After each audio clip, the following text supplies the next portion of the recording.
Asociación Nacional de la Empresa Privada, ANEP, Arnoldo Jiménez. Muy buenas noches, Arnoldo. Muchas gracias, Calixto. Adela, es para mí un honor, un verdadero honor estar con ustedes este día, con líderes jóvenes que son el futuro de la escuela, el presente ya de nuestra patria, ¿verdad? Y que han tomado las riendas de su futuro, ¿verdad? Las riendas de su destino en sus manos. Creo que tiene mucho valor eso.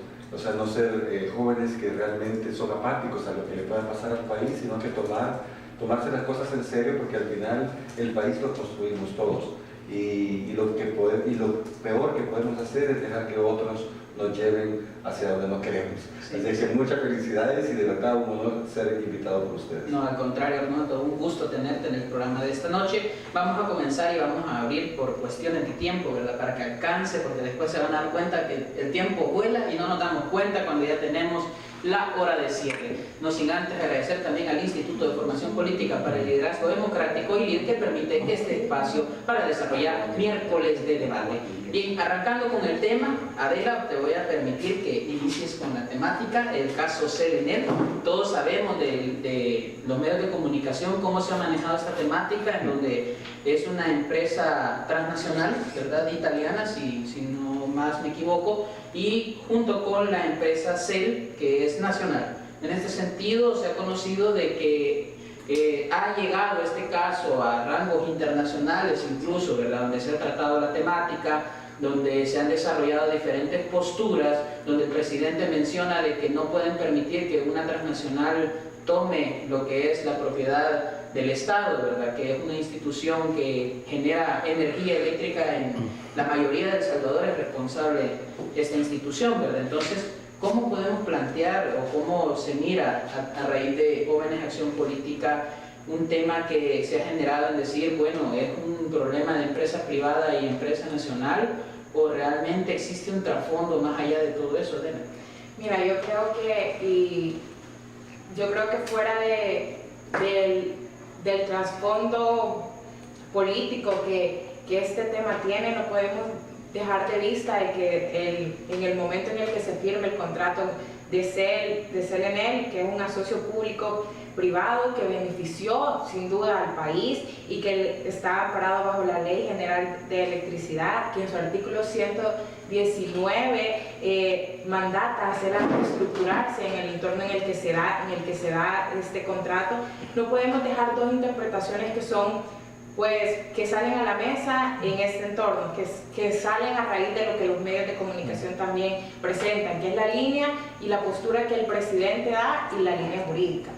Podemos decir de que a nuestro modo de ver, los funcionarios que en ese momento estaban habilitados por la ley que en ese momento para hacer eso, y no requerían pasar por la asamblea. Sin embargo, éticamente no podemos dejar de mencionar que se dejó de proteger intereses nacionales, y creo que es lo que actualmente la población juzga cuando vemos de que hemos perdido gran parte de lo que es un potencial que nosotros como país tenemos, pero no podemos descartar de que en ese momento se requería hacer esa concesión porque no contábamos con los recursos para poder explotar ese producto que nosotros teníamos. Sí, Adela, y me gustaría también conocer tu opinión respecto al caso. Una pregunta directa antes de que Arnoldo nos amplíe un poco más el tema, y es, realmente el presidente Mauricio Funes siempre ha dicho que todos los problemas, la gran mayoría, ¿verdad?, casi el 100% de las dificultades que ha tenido este gobierno es responsabilidad de gobiernos anteriores. Entonces, en este caso en específico, él rápidamente dice, este ha sido un descuido de los gobiernos de Arevalo. ¿Qué tipo de interpretación se le puede dar a eso? Yo creo que es muy cuestionable la postura del presidente, porque no podemos dejar de lado que esta investigación y este proceso se da en un momento político electoral clave, que eso le resta credibilidad a la investigación, y si bien es cierto se iba a poner a investigación este proceso, no podemos dejar de lado la administración. Si él habla de administraciones pasadas, se tendría también que haber investigado la administración santa y poner a disposición su administración la misma administración de superior. Claro, eso es muy claro, pues, o sea, es una cuestión histórica que siempre se ha dado en los diferentes gobiernos, ¿verdad? Arnoldo, mencionábamos afuera de cámara, ¿verdad? Que había una entrevista que estaba en el diario La Página, cito textualmente, que estábamos discutiendo y me gustaría que aclararas esa cuestión porque te citan directamente y dicen que en el diario La Página, en la publicación, dice que tú has dicho que no has escuchado ninguna razón convincente que diga por qué el contrato CELENEL es lesivo para el Estado. Es decir, se da a interpretar a tus palabras, según el diario La Página, de que el Estado no tiene razón del por qué está reclamando.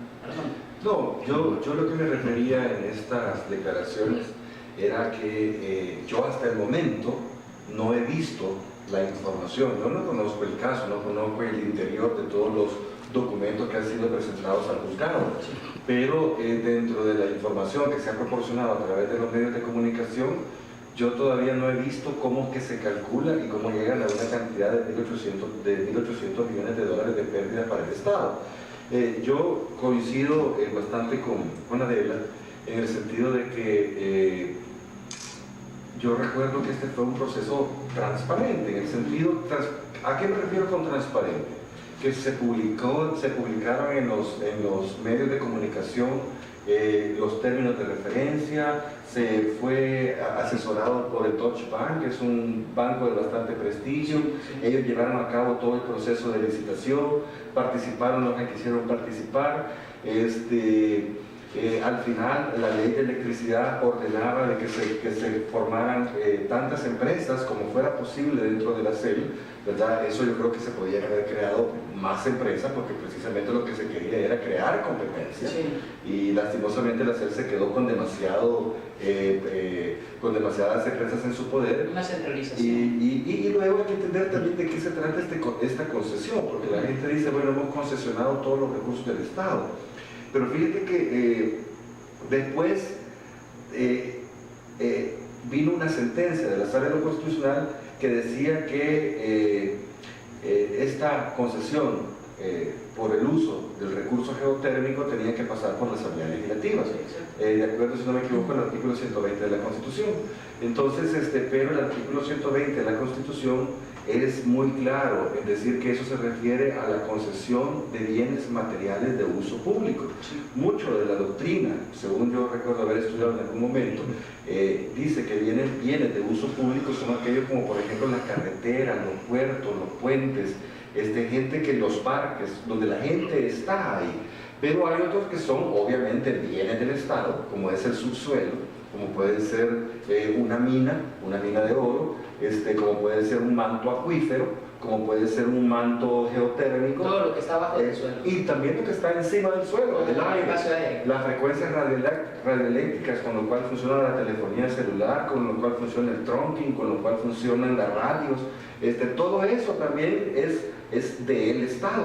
Entonces el Estado puede concesionarlo a las empresas, ¿verdad? Para que las empresas hagan uso, inviertan en la maquinaria para dar servicios de telefonía o para maquinaria para dar servicios de lo que sea. Entonces ahí hay una maquinaria importante invertida. Esa concesión se le otorgó a la empresa que se llama La Geo en aquel momento. Y La Geo, decía la ley, que se regirá de acuerdo al Código de Comercio. Entonces, de acuerdo al Código de Comercio, ellos invitaron en licitación pública a un socio estratégico para capitalizar, o sea, para seguir invirtiendo, de tal manera que los recursos del Estado pudieran ser orientados hacia otros temas sociales de mayor necesidad. Pero, a ver, Arnoldo, a mí me gustaría que hay una duda que me surge, ¿verdad? Sí. Porque es como un choque de conceptos, también podría decirse. Cuando hablamos de competencia, o sea, libre competencia de empresa, podemos hablar de que puede introducirse el concepto de una empresa o una institución gubernamental que sirve para el servicio, en este caso de electricidad, en el caso de CEL, ¿necesita competencia o simplemente se puede ver como un servicio? En muchos países donde no es posible, por ejemplo, crear competencia es en la transmisión de electricidad y en la distribución de electricidad. Por esa razón, las empresas distribuidoras de electricidad son totalmente reguladas. O sea, se regula su margen, se regula su precio, se regula todo. Pero en muchos países usted se encuentra con que la generación de electricidad es incluso a veces hasta libre. O sea, hay empresas hidroeléctricas, hay empresas geotérmicas, hay empresas térmicas, hay empresas que trabajan con base a ¿cómo es que se llama?, a gas natural. Todas tienen diferente costo. Y en el día nosotros tenemos una curva donde obviamente en las noches se requiere más electricidad, entran a funcionar posiblemente las térmicas, en el verano los ríos se secan y hay menos potencial para generar hidroelectricidad. Entonces al final en la combinación de todas estas cosas compiten, de todas estas fuentes de energía. Pero claro, si todas estas fuentes de energía se le dan a una misma empresa del Estado, entonces ahí sí usted crea un monopolio. Por eso es que la ley de electricidad decía, se crearán tantas empresas como sean posibles. Entonces, claro, solo se creó la GEO y la parte de la transmisión, y algo muy importante, porque si la Fiscalía estuviera investigando todo por parejo, ocurrió algo en el periodo posterior, en el periodo del presidente Saca, ¿verdad?, que ahí sí él traspasó acciones que le pertenecían a la CEL, las traspasó a una sociedad anónima, que era la INE, ¿verdad? Entonces, eso sí necesitaba una ley. O sea, porque en el otro caso decía claramente que se regirán por el Código de Comercio, pero en este caso sí, para traspasar acciones, propiedad del Estado, hacia una sociedad anónima, sí se necesitaba una ley. Por eso me llama la atención por qué la Fiscalía hace un análisis exhaustivo culpando a este periodo y no hace, como bien lo decía Adela, que sea parejo, pues. O sea, si el tema de electricidad hay que revisarlo de todos los periodos. También se cometieron errores durante el periodo de Saca y se están cometiendo errores increíbles durante el periodo de Funes. Pero es que se entiende que el caso CLNL ha sido, este acuerdo fue directamente en la presidencia de Saca. Entonces es como decir, realmente tenemos que tratar este tema porque fue en ese periodo en donde se aprobó. No sé. Claro, pero las repercusiones las estamos viviendo desde entonces, y tú no puedes desligar y decir que solo en ese momento hubo corrupción o lo que ellos quieran, o como los están vendiendo los medios de comunicación y algunos funcionarios de este gobierno, y descartar los anteriores periodos, porque como bien lo decía Arnoldo, hay evidencia y hay muestras de que también hubo ciertos acontecimientos que nos dan pauta a que sean investigados. Y yo creo que fuera de quitar toda la cortina de humo, todas las especulaciones que se dan en torno a este tema, la población más de querer buscar culpables en un periodo, es que exista realmente una transparencia en el proceso, que es lo que como ciudadanos debemos de reclamar, y también que hay una rendición de cuentas, porque son fondos de todos nosotros los salvadoreños los que están en juego. Uno de los fiscales encargados del caso declara directamente y dice, como fiscales estamos empeñados en esclarecer la verdad de los hechos. Estamos trabajando como patriotas. ¿Por qué necesidad de decir patriotas? Fíjense que a mí me llama la atención una cosa. Todos los casos que está viendo la Fiscalía nacen de una investigación que se origina desde la Secretaría de Transparencia. Pero esa Secretaría de Transparencia realmente, a mi juicio, está mal diseñada, porque esa Secretaría de Transparencia le rinde cuentas nada más al presidente de la República. Entonces es bien difícil que el presidente de la República le diga, mira, investiga algo dentro de mi gobierno que me va a afectar a mi imagen. O sea, posiblemente investiga algo y lo que va a hacer la Secretaría de Transparencia es taparlo, ¿verdad? Porque no es una entidad independiente del gobierno, debería de ser una entidad independiente. Entonces, ¿en qué se convierte la Secretaría de Transparencia? Se convierte en una Secretaría de Persecución Política de gobiernos anteriores.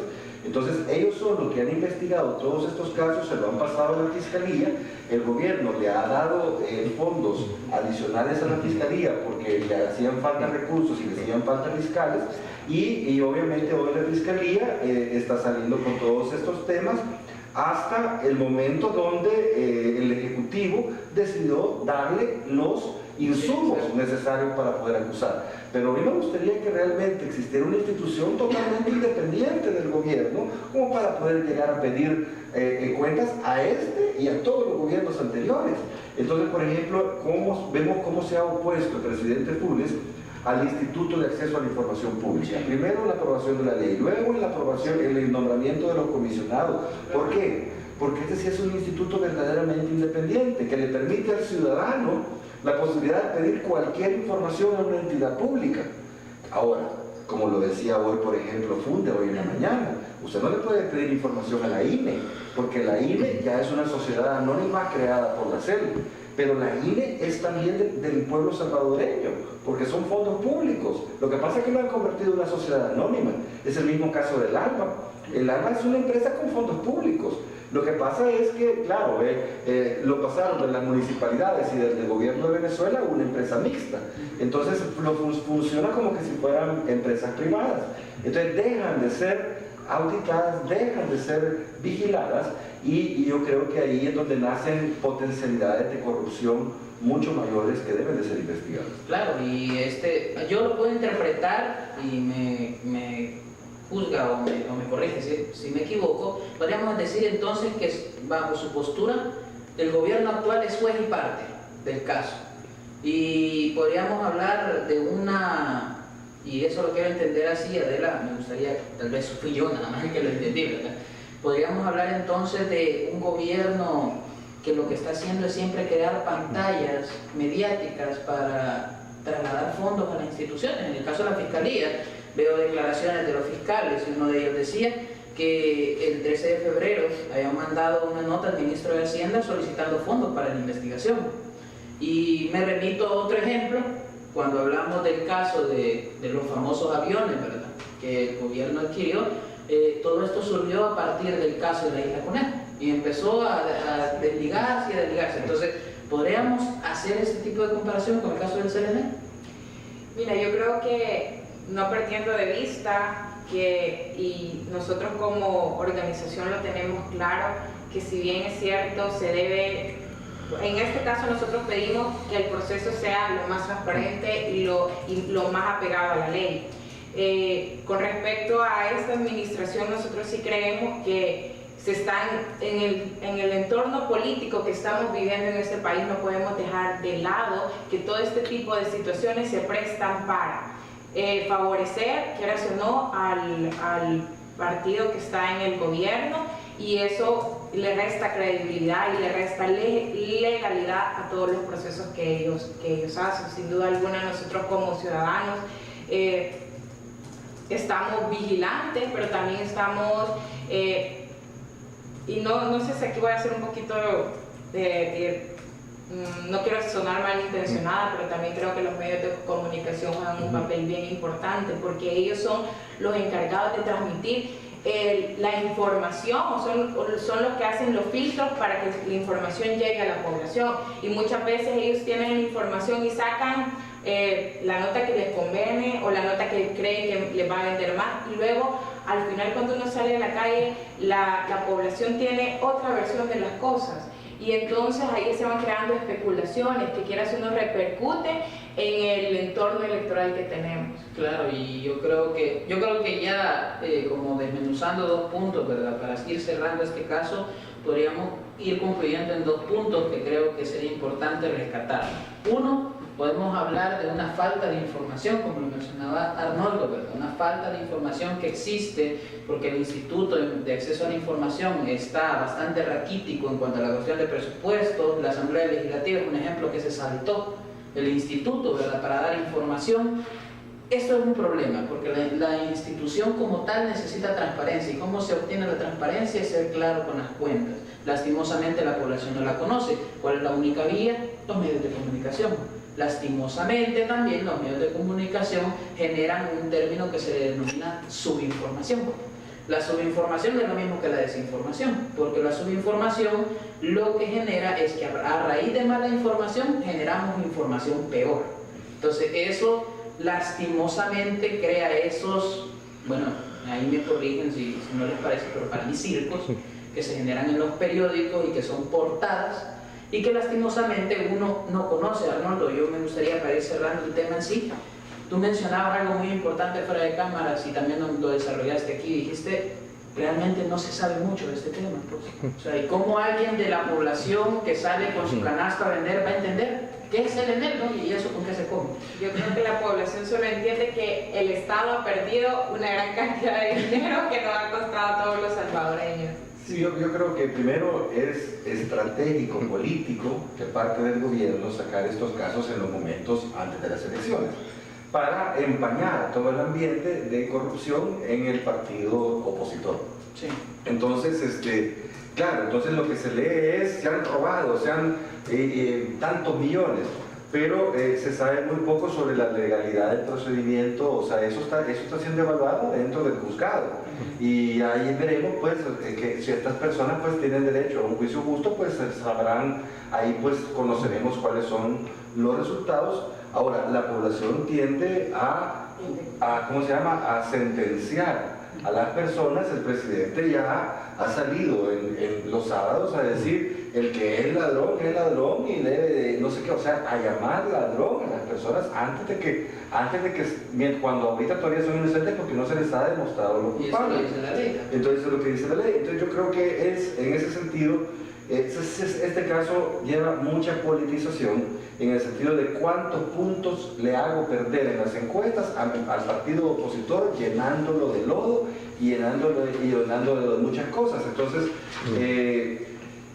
claro, no hay una información técnica. Yo creo que también estamos sentando un precedente nefasto porque El Salvador ya tiene un altísimo nivel de endeudamiento.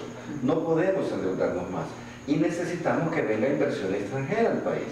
Entonces, cuando tenemos el caso de que un inversionista invirtió en El Salvador, ¿verdad? Se incumplió el contrato, fue a un arbitraje internacional, no cumplieron la resolución del arbitraje, volvió a ir a otro arbitraje internacional, no se cumplió la resolución del arbitraje, y entonces al final ese antecedente queda. Entonces, si en el futuro nosotros queremos atraer inversionistas a El Salvador para que inviertan y hagan crecer la economía y generen empleo, va a ser difícil porque ya existe este precedente de que el gobierno no cumple los contratos. No, claro, y sobre todo yo quiero dejar hincapié y voy a subrayar que aquí lo que hace falta es un poquito de periodismo de investigación, porque a veces el periodista es el que debería levantar estos detalles y dar a conocer la corrupción. Lastimosamente se quedan sentados en el escritorio. Yo soy uno de los que digo que nos enseñan eso, lastimosamente, en la carrera, en la vida. Adela, ¿eso querías agregar? No, ya quizás como para ir cerrando el tema, como tú decías, decirte que la concesión fue, a nuestro punto de vista, fue hecha conforme a la ley. No con esto queremos decir que existan los beneficios para la sociedad o para la población, que es lo que ahora se está poniendo en tela de juicio cuando se habla de un número y una cantidad tan grande de pérdidas para el Estado salvadoreño. Claro, ya desarrollando el tema Enel, esto hay mucho que hablar por cuestiones de tiempo. Vamos a trasladarnos al segundo bloque de la temática que vamos a tratar esta noche. Gracias al Hotel Plaza Antigua, empezamos con el tema Empresa Alba. El caso de Alba, que en los medios de comunicación yo lo podría ver de esa manera y decir, esto ha sido una cuestión entre la ANEP y Alba, y que después la superintendencia, como que si no se entendió con las resoluciones, ANEP apareció a veces en que no estaba de acuerdo, porque hay declaraciones donde dice, por ejemplo, aquí hay una declaración que dice: la superintendencia de competencia está cometiendo errores en la investigación de la empresa Alba y no logra ver que es un partido empresa que incluso puede participar y ganar procesos licitatorios con todos los marcos legales a su favor, lo cual es una clara práctica anticompetitiva en cualquier mercado. Esto lo dijo Javier Argueta, director legal de la ANEP. Arnoldo, no sé, ¿tú nos puedes profundizar un poco la postura de ANEP respecto a esto? Sí, bueno, nosotros hemos analizado el caso de Alba desde tres perspectivas. Uno, como amenaza a la democracia. Dos, como amenaza a nuestro sistema económico de libertades, de libre competencia. Y tres, como amenaza a la seguridad nacional. En el tema de la democracia, creo yo que lo más importante es que se está violando la soberanía nacional. O sea, ¿qué significa la soberanía nacional? significa que el soberano es el pueblo, el que tiene que decidir quién va a ser el futuro presidente de la República y quién va a llevar las riendas del país, somos los salvadoreños y nadie más que los salvadoreños. Entonces se impide a gobiernos extranjeros que tengan injerencia en campañas políticas. Entonces nosotros lo que vemos es una relación muy cercana, ¿verdad? El candidato de uno de los partidos contendientes utilizando camisetas del ALBA, regalando especies, regalando maíz, regalando frijoles, regalando computadoras, regalando becas, que está bien que la regale, porque a mí me parece fantástico, nuestro país tiene tantas necesidades que que yo no me puedo oponer a que se haga un beneficio social. Pero el problema es que cuando ese beneficio se hace con intereses políticos, de comprar voluntades, de comprar votos a cambio. Hay gente que dice que se están regalando $50 y se le dice a la gente, los otros 50 te los voy a dar si ganamos. Entonces todo eso es realmente tener injerencia, y cuando vemos de dónde proviene ese dinero proviene de los venezolanos, del gobierno venezolano. Entonces han habido declaraciones, por ejemplo, de una diputada venezolana que dice que allá no han aprobado la Asamblea Nacional. Todos sabemos lo que en Venezuela no existe una democracia. Allá el presidente Maduro le han dado plenos poderes la Asamblea Legislativa. O sea, allá no hay Corte Suprema de Justicia. Si tú te ves afectado en tus derechos, no puedes acudir a una sala de lo constitucional como todavía lo podemos hacer aquí en El Salvador. Entonces yo creo que eso, por esa razón, afecta nuestra democracia. En el caso de la economía, nosotros en ANEP tenemos 50 gremiales de todos los sectores y de todos los sabores, ¿verdad? Microempresas, medianas empresas, de sectores agrícolas, industriales, exportadores, distribuidores, de todo. Y son una gran cantidad de empresarios y de distintos sectores los que nos dicen, miren, nosotros no podemos competir contra esta empresa porque nosotros le estamos poniendo nuestro dinero, lo que nos ha costado ahorrar, pero esta gente está botando los precios. ¿De dónde viene todo ese dinero? Entonces hay que hacernos esa pregunta.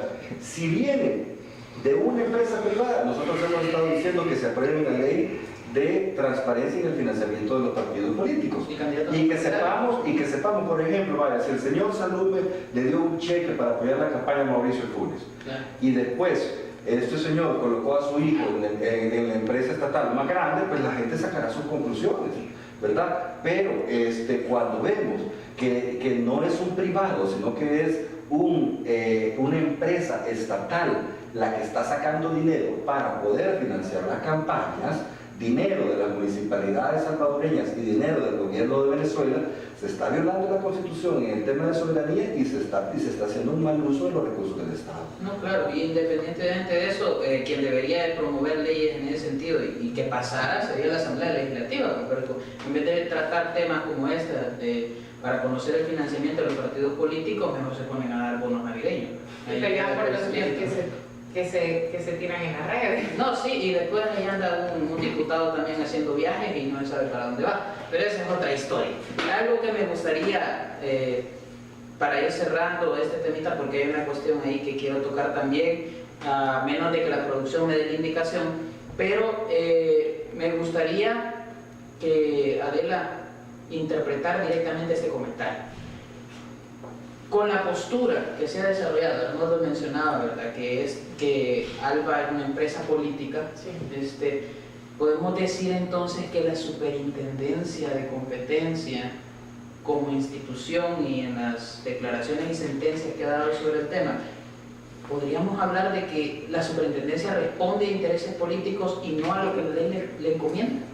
No, para mí la superintendencia responde a lo que la ley le indica, y muestra de ello es que ha dictado una sentencia, una multa sobre lo que estaba haciendo ALBA, y lo que sí, y quizás como tú decías que no coincidamos mucho, si bien es cierto nosotros lo vemos como una estrategia política, no podemos dejar de ver que fuera de eso la población se ve beneficiada con esto que ellos le dan o le proporcionan a la población, y es donde va encaminado a ese beneficio social que da, y mucha gente dice, bueno, pero Anet nunca trabajó el área social, probablemente no haya sido su fuerte o no tenían.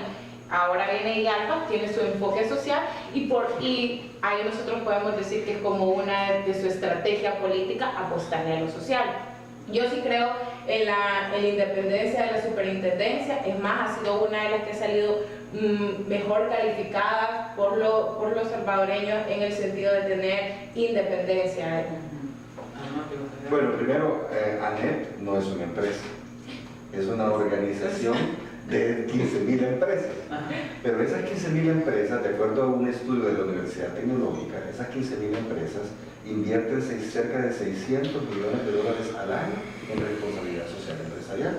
Lo que pasa es que cuando hacen responsabilidad social empresarial sin fines políticos, ¿verdad? ¿Qué significa? ¿Para qué lo hacen? ¿Para qué lo hacen las empresas?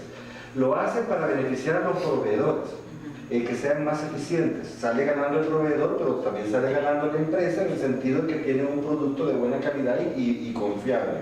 Ayudan en sus cadenas de detalle a las tienditas, por ejemplo, para que sean más eficientes y también vendan más su producto. Ayudan a la escuela que está alrededor de la empresa. ¿Por qué? Porque saben que de ahí van a salir sus futuros trabajadores y le van y apadrinan. Tenemos miles de casos de empresas que apadrinan la escuela, le cambian el techo y no solamente le cambian, están pendientes de ir año con año a ver cómo van con la PAES. Todos esos son casos verdaderos, exitosos, están documentados por la Universidad Tecnológica y sin embargo no se anda cacareando. Por eso le digo, porque su propósito es que las empresas privadas lo hacen para vivir en un entorno social. Nos dicen, no hay futuro en este país y por lo tanto no hay futuro en esta empresa si realmente no ayudamos a resolver los problemas sociales de este país. Diferente, creo yo, que Alba sí es una empresa, ANEP no es una empresa. Nosotros no podemos tomar decisiones de responsabilidad social si motivamos a las empresas a que hagan responsabilidad social empresarial. Y así usted mira que salen todas las empresas, diferentes nombres, ¿verdad?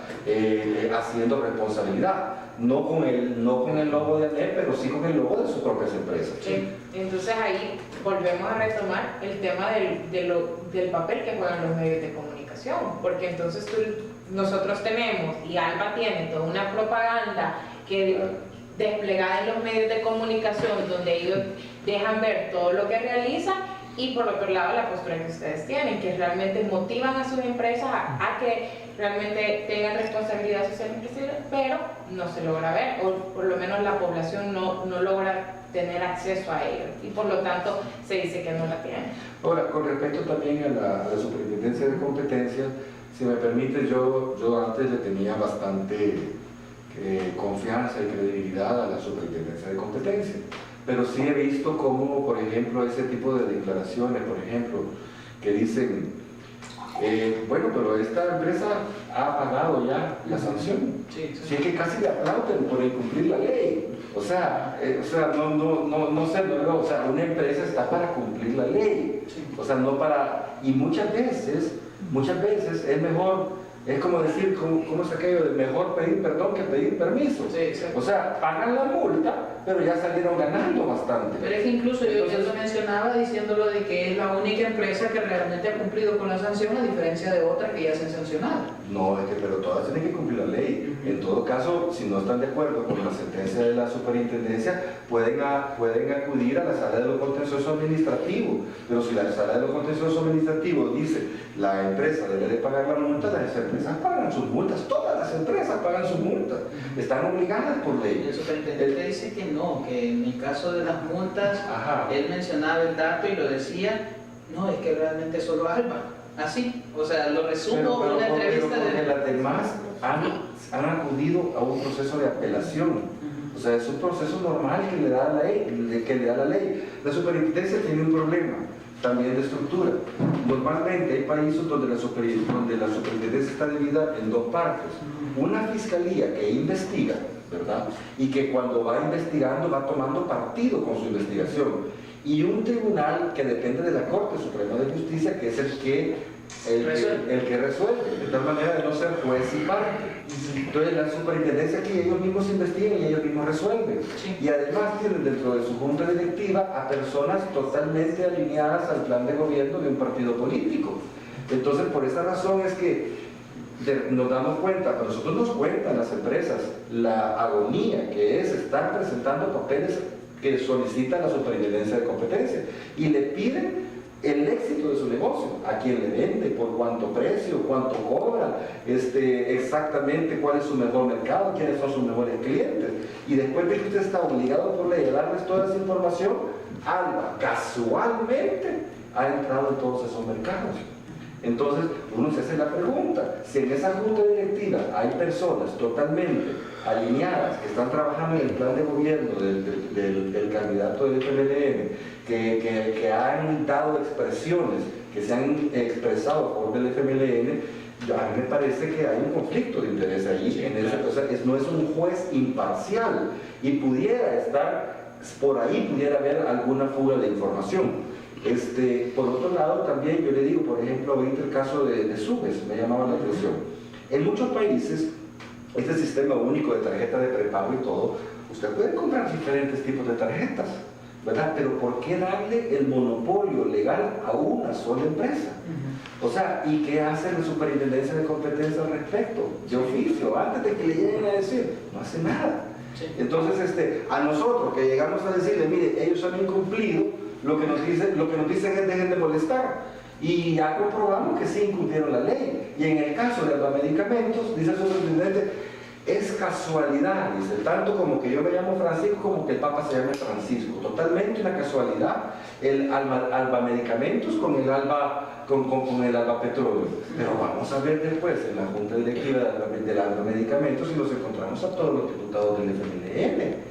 Entonces, cuando sabemos que es el FMLN el propietario del 40% de las acciones de Alba Petróleo, entonces yo no sé en qué cabeza cabe decir que es una casualidad, pues, o sea, tampoco hay que ser ingenuo. No, y esa cuestión de los monopolios es bastante complicada, porque incluso el superintendente mencionaba la empresa azucarera, y decía de que aquí realmente hay un monopolio, pero que nadie ha tocado el tema. Y decía, ¿por qué no tocar ese tema del monopolio? Como tú lo decías, Armando, ¿por qué no tocar el tema de SUBE, verdad? Que es un solo monopolio? Y más o menos ya por cuestiones de tiempo vamos a ir desbordando este tema y vamos a ir cerrando, no sin antes me llama la atención algo y siempre me gusta dejarlo ahí en el tintero, y es en el caso de lo que mencionaban de la responsabilidad social, y LIDE y otras organizaciones, como me imagino que Jóvenes lo ha hecho, no tengo la constancia, pero hay otras organizaciones que a veces buscan apoyo de la empresa privada, se les deja cartas o se les solicita reuniones, lastimosamente no hay ninguna respuesta, ¿verdad? Entonces, en otro tema o en otra oportunidad podríamos desarrollar eso, la responsabilidad social y cómo pueden acceder las organizaciones no político-partidarias para poder desarrollar temas y que la empresa también cumpla su responsabilidad social. Esa es una cuestión que me gustaría desarrollar en otra temática. En este último espacio, gracias a ILIR, que es el que nos proporciona el espacio para este programa miércoles de debate, usted que nos está sintonizando, sabe muy bien la temática que se ha estado desarrollando en estos días, que ha generado reacciones, hasta decir ya no, y no lo podía dejar pasar. El caso del expresidente Francisco Flores. En la cuestión de la cuenta de Taiwán, que se le dice que no se sabe dónde hay 10 millones, que se le ha dicho de que a saber dónde está. El presidente Funes en el programa dijo de que si se le va a investigar y que muy seguramente él no ha dejado constancia de dónde se fue ese dinero. Jorge Velado de Arena dijo de que Francisco Flores, el caso es encontrado culpable, debe responder por su cuenta, pero Arena no va a meter las manos. Entonces, realmente, y esto vuelve a la misma mecánica de esto, ¿verdad? Porque estas dos temáticas, y esta última responde también a un momento álgido en las elecciones. Entonces, ¿cómo podemos interpretar esto? A raíz de ANEP, ¿podríamos decir que está conocedora del tema o supo algo? Porque esto es una cuestión ya internacional, incluso hablamos de las naciones de Taiwán. No sé, Arnoldo, ¿qué tipo de postura me podrías dar respecto a la temática de lo que tú conoces? Bueno, primero, mi conocimiento de lo que ha salido en las noticias, fue bien difícil saber si el presidente está diciendo la verdad, porque vemos que cada semana sale con algo nuevo justamente de elecciones. Pero yo creo que en todo caso igual, pues, o sea, debe de procesarse, debe de defenderse y debe tener acceso a un juicio justo. En todo caso, sí creo yo que el tema de Taiwán es un caso muy parecido al caso de Venezuela, si fuera cierto, ¿verdad? Si, por ejemplo, en otros países se ha verificado que han habido transferencias de fondos para financiar campañas electorales. Eso también es una injerencia, es una violación a la soberanía nacional, de la misma manera que la injerencia que tiene el gobierno de Venezuela para financiar al FMLN a través del petróleo. Es exactamente lo mismo. Entonces, igual deben ser castigados ambas conductas. Sí, claro, y inclusive mencionaban hace poco en las noticias, ¿verdad? Y conociendo en las redes sociales, que curiosamente, días después de conocer esta información, que comenzó el viernes anterior, si no me equivoco, el expresidente Francisco Flores sale del país. Entonces, no sé, Adela, ¿cómo podemos interpretar esto como jóvenes en acción política, ¿verdad? ¿Qué tipo de acción se puede interpretar en ese tema? Yo realmente, como lo decían, conocemos lo que ha salido en los medios de comunicación y lo que el mismo presidente de la República ha dicho sobre el caso.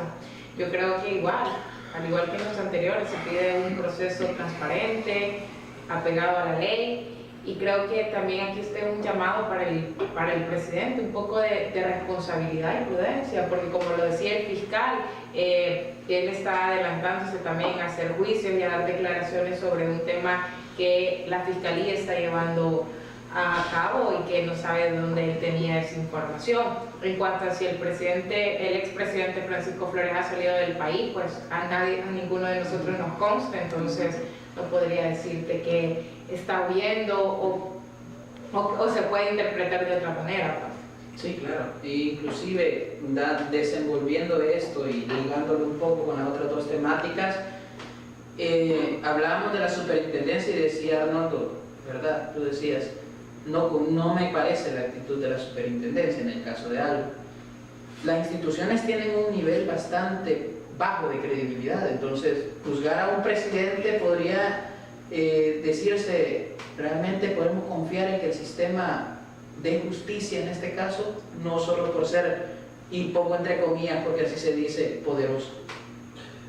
A ver, primero, la superintendencia de competencia es una institución bastante nueva, o sea que es entendible y comprensible que está aprendiendo, ¿verdad? Y estos casos que se están dando en El Salvador de conflictos de interés, de filtración de información, de no saber qué hacer en casos de solicitar autorizaciones de conglomerados, ha sucedido en otros países. También esos mismos errores han sucedido en otros países donde las superintendencias ya han avanzado y han ganado mayor experiencia.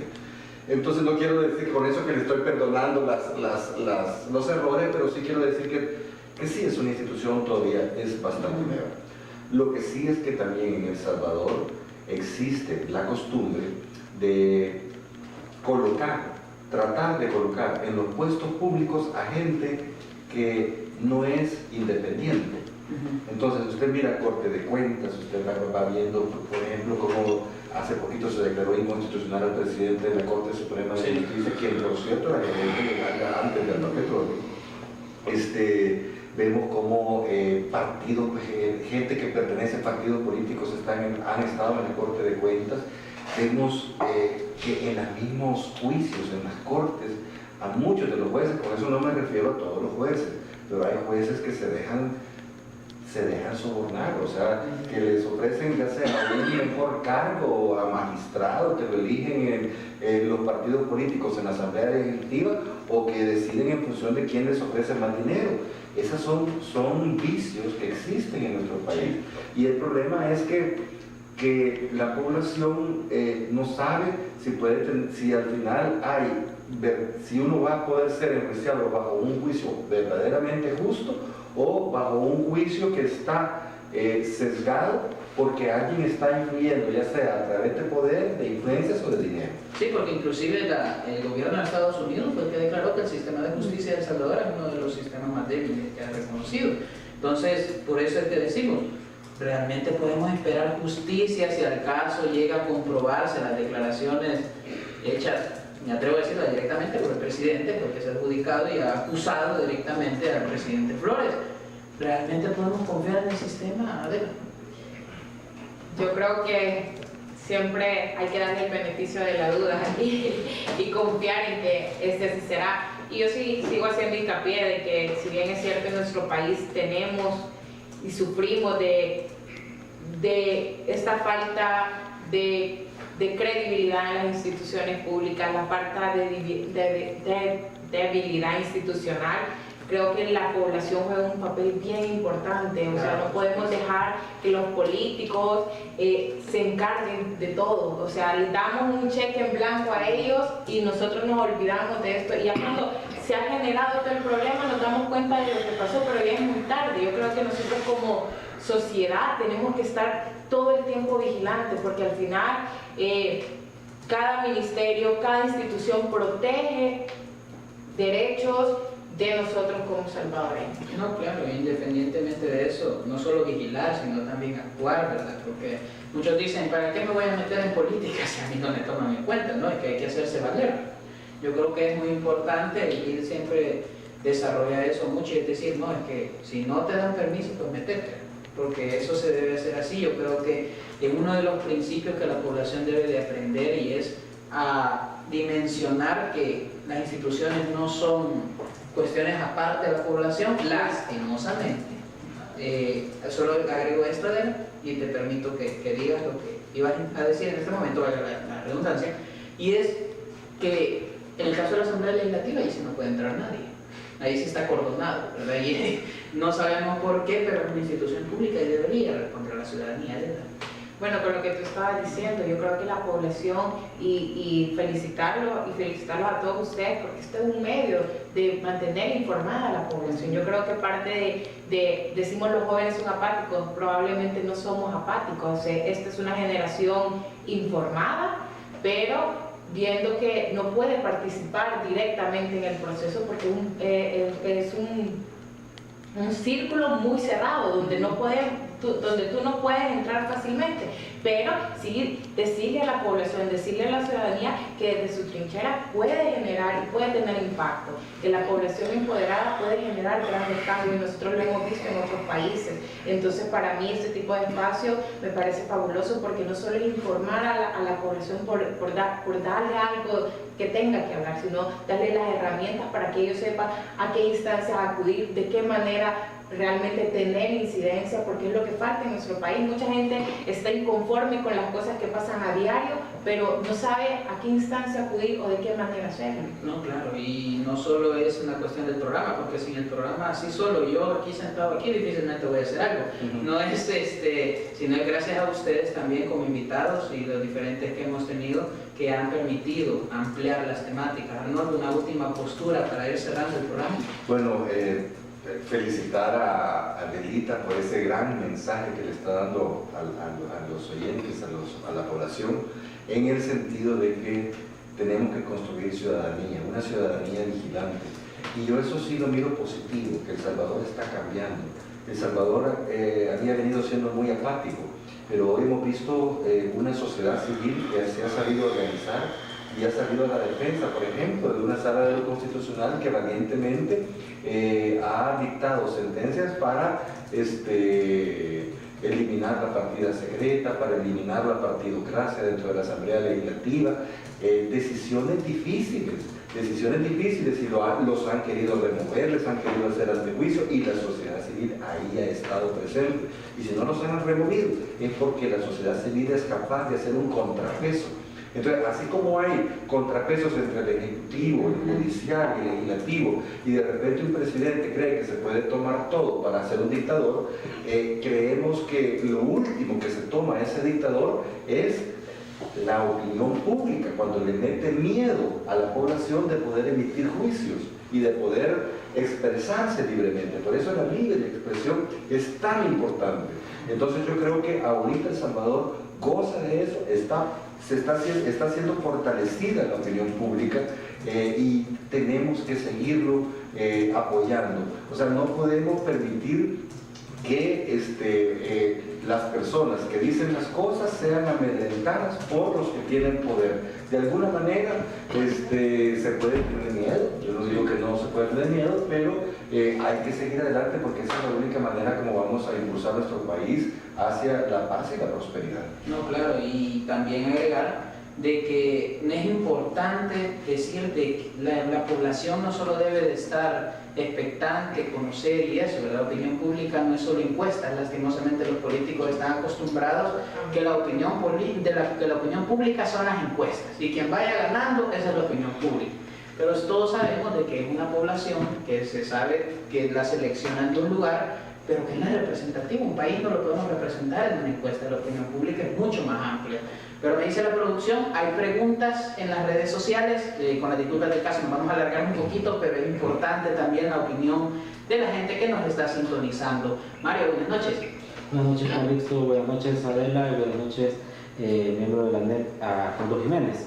Es un gusto para nosotros tener a importantes invitados esta noche, y dentro de las redes sociales ha habido comentarios y preguntas para los dos invitados. La primera es creo que es para ambos, dice el señor Germán Brook, quien es un reconocido analista político. En caso en él no fue discutido porque diputados no llegaron, de cuánto habrá sido el bono navideño que recibieron. José Mauricio menciona, Adela, tu posicionamiento en el tema ALBA todavía no refleja una imparcialidad, parece que estás a favor de alguien. Foncho Cibrián, felicidades Adela, una joven muy activa y en acción política. Estuardo Méndez pregunta, Arnoldo, ¿cómo ve usted la estrategia del FMLN de dar una imagen propositiva a sus candidatos y dejar como gallo de pelea al presidente Funes? Gustavo Rivas también pregunta, ¿por qué cree que Sánchez Serén no asistió a los dos debates que realizaron, uno como aliados y el otro como ANEP? Hasta aquí la participación. Muchas gracias, Mario. Les dejo el espacio. Adela, tienes el espacio para empezar a contestar y luego Arnoldo. Bueno, primero agradecer a todos nuestros amigos que están interactuando en las redes sociales. Con respecto a la pregunta puntual que me hacía un amigo en las redes sociales sobre el tema ALBA, donde decía que no se me notaba la imparcialidad, yo creo que este es uno de los grandes problemas que tenemos nuestra sociedad, que aquí solo vemos los problemas y las soluciones tristemente con colores políticos. Aquí o eres blanco o eres negro, pero no hay posibilidad de tener otro color. Yo creo que independiente, mi postura no es a favor ni en contra de un partido o de un lado. Yo creo de que es más que todo responde a cómo se han venido dando los hechos. Si creemos que ALBA tiene que ser supervisada por la Corte de Cuentas, estamos siempre a favor del trabajo que ellos hacen en pro de la población, y yo creo que más que todo decir de que no estamos ni favoreciendo ni perjudicando a otro partido. Yo creo que tenemos que empezar a discutir sobre la base de las ideas y no confrontarnos y ver los problemas y las soluciones, que es tristemente bajo un tinte político. Exacto, gracias, Adela. Arnoldo. Bueno, sobre la estrategia del FMLN propositiva, yo creo que la estrategia del FMLN tiene 4 o 5 elementos, y todos, o sea, tiene una estrategia propositiva y tiene una estrategia de campaña sucia. Lo que pasa es que la estrategia propositiva lo llevan los candidatos Salvador y Oscar. La campaña sucia, quien se ha hecho cargo de esto es el presidente Funes. Lo que es la amplia campaña publicitaria es la que se ha hecho cargo básicamente con dinero de Venezuela, y la parte de lo que es la estructura territorial, que también con dinero de Venezuela se andan repartiendo bienes y todo tipo de dádivas con tal de conseguir votos. Entonces realmente es una campaña, es una estrategia bastante integral, bastante completa. Si lo vemos desde el punto de vista de ellos, pareciera que van a tener éxito, y el problema es que no es la primera vez que lo implementan. O sea, han copiado exactamente lo que han hecho en Venezuela, lo que han hecho en Ecuador, como decía antes. Entonces ya ellos tienen un foro de Sao Paulo donde se reúnen, por ejemplo, toda la izquierda latinoamericana, y se apoyan mutuamente. Entonces, cuando se la libertad, sabemos que aquí en El Salvador, aquí se acabó el mundo. Y no nos damos cuenta de que cuando hay una batalla, cuando se está peleando la democracia en Honduras, o se está peleando la democracia en Ecuador, y se está peleando la democracia en toda Latinoamérica, eso también nos va a afectar a nosotros, porque después van a ser países que van a incidir y tener influencia en nosotros. La teoría de la interdependencia. De la interdependencia. Entonces yo creo que sí, ellos pareciera que están actuando de manera integral, y por el otro lado pareciera que, bueno, básicamente el contendiente más grande, que es Norman Quijano, sí tiene escasez de recursos con respecto a los recursos del ALBA y con los recursos que cuenta el FMLN, y no cuenta con el gobierno para que lo apoye, ¿verdad? Y han estado acostumbrados a contar con más dinero y con el apoyo del gobierno en las campañas anteriores. Entonces, al hacer copy-paste, ¿verdad? Copiar y pegar, las estrategias del pasado no les funcionan, porque hoy están completamente al revés. O sea, hoy quien tiene más recursos es el partido FMLN. Sí, claro. Y quien tiene el poder del gobierno y el poder de las instituciones es el FMLN. Es otro tipo de postura. Entonces está en una situación completamente distinta, y por eso las estrategias no le funcionan. Exacto. También mencionaban, Brook, parece que era Germán Brook, decía de que, y me gustaría que diera su postura en eso, Arnoldo, y es qué pasa con los diputados en el caso de CNL, que de repente cuando se trata ese tema en la Asamblea Legislativa, en la comisión no llegan a la reunión. ¿Cómo se puede interpretar eso? Bueno.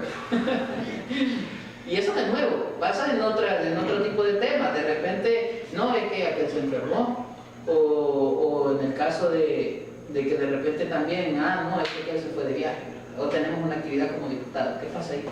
No, yo creo que lamentablemente la Asamblea Legislativa, los diputados de diferentes partidos, con excepciones que de verdad hay que elogiar.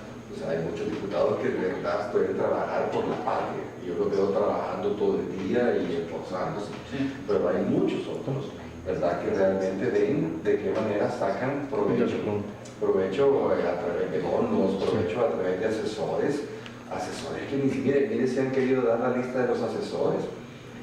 ¿Y quiénes estarán dentro de esos asesores pagados por todos nosotros en la Asamblea Legislativa? Entonces no han querido dar esa lista. ¿Y quién se opone? Eso nuevamente el FMLN. ¿Por qué se oponen, por ejemplo, a suscribir, a aprobar la ley de lavado de dinero, pero que incluya a los partidos políticos? Que incluyan a todos los demás, menos a los partidos políticos, menos a los políticos. Pero si son los políticos los que están más expuestos, de allá han salido narcotraficantes, de allá han salido lavado de dinero, de allá ha salido todo. Entonces, a ellos deben ser los primeros en estar bajo el escrutinio y con la lupa puesta de parte de los bancos para ver cómo incrementan su patrimonio y qué transferencias bancarias realizan. Pero los diputados no, son intocables. Ellos, la ley de lavado de dinero le aplica a todos nosotros, nos aplica, menos a ellos. No puede ser. No, inclusive Guillermo Gallegos decía en esa temática de que es bien curioso, y él dice, no, es que para qué meterlo en la ley de lavado a los partidos políticos, si ya están dentro de la ley de los partidos políticos. Entonces, ¿para qué lo vamos a meter? Decía Gallegos. Eso, perdón. No, me parece un poco risible de pronto algunas de las actitudes de nuestros políticos, en especial de los diputados, que en vez de responder a los intereses del pueblo, responden a los intereses de sus partidos y los intereses personales. No, y con el ID hemos hecho muchos esfuerzos por que se apruebe en la Asamblea Legislativa una ley de transparencia en el financiamiento de los partidos políticos. Y cuando se aprobó la ley de partidos políticos, fuimos a la Asamblea Legislativa a pedir de los diputados que incluyeran un capítulo para saber de dónde es el origen de los fondos y a cuál es el destino. Y ese capítulo no lo incluyeron en la ley de hablar de una piedra, lastimosamente, pero hay otra temática también, ya, una cuestión quizás de máximo un minuto, Arnoldo. Me gustaría que también tocaras otro comentario. Decían, por cómo se puede interpretar que Sánchez Serén no ha participado en ninguno de los dos debates en donde ANEP ha intentado o ha tenido participación directamente, que desarrollaron ustedes y que hicieron conjunto con Aliados por la Democracia. Mire, sinceramente yo creo que él ha desaprovechado una oportunidad. porque quizás tuvo miedo de entrar a un sector empresarial, quizás que sentía que lo iban a criticar o que lo iban a buchear, pero la verdad que todos los foros han sido manejados de una forma tan profesional, no se han permitido aplausos, no se han permitido, o sea, los moderadores han sido completamente buenos para poner orden. Entonces él perdió la oportunidad, porque yo creo que su mayor debilidad es que el empresariado no cree que él vaya a crear condiciones adecuadas para la inversión, y ahí tenía enfrente a todo el empresariado y hubiera sido una oportunidad para tratar de convencerlos de qué manera su partido puede apoyar a la empresa privada y a la generación de empleo y a la generación de esas condiciones que permiten prosperidad a través de la empresa privada. Claro, 30 segundos, adelante. No, con respecto a eso, pues invitar también que a nosotros como jóvenes particularmente nos gustaría tener a todos los candidatos y escuchar sus diferentes propuestas. Hemos escuchado a 4 de los candidatos, invitar al candidato del FMLN a que se sume a estos foros para dar a conocer sus propuestas, y nada más agradecerle la invitación y a todos los amigos en redes sociales que han estado pendientes de este programa. No, pues gracias a ustedes también por estar aquí y el abuso del tiempo, ¿verdad? Nos hemos pasado unos 10-15 minutos, pero creo que ha sido productivo para todos. Yo creo que es también importante tener estos temas, que la gente empiece a interpretar y que empiece a pensar y que quede eso en la cabeza. Hay otros temas que han quedado fuera. Me hubiera gustado preguntarte sobre la nueva asociación que están haciendo el FMLN, parecida a la idea de ANED, donde están haciendo una pequeña idea ahí, ¿verdad?, que estás intentando el FMLN, y ahí te queda, Arnoldo, Adela, te queda a ustedes dos la invitación para un próximo programa, ¿verdad? Porque aquí hay como decía mi abuela, aquí hay un perol de todo, y es importante que la gente también conozca la interpretación, que dos personas como ustedes que saben mucho de la temática puedan ayudar un poco a interpretar lo que nosotros no conocemos. No me queda nada más que agradecerles, invitarles para la próxima, invitarles a ustedes también a que nos sintonicen la próxima vez, el próximo miércoles. Vamos a tener un tema sumamente interesante, según se tiene entendido. Vamos a tener una temática que va a ser de mucho interés para ustedes, así que esperen la publicación en las redes sociales para poder conocer en de qué se tratará el próximo miércoles de debate, no sin antes agradecer también al Hotel Plaza Antigua, que muy amablemente nos ha atendido a todos nosotros. Los invitados creo que han estado muy bien, muy cómodos, eso espero, porque yo lo estuve demasiado con ustedes y con el hotel y con toda la producción de miércoles de debate. No me queda nada más que agregar las disculpas del paso del tiempo, pero todos estamos aprendiendo algo nuevo. Buenas noches y hasta la próxima semana.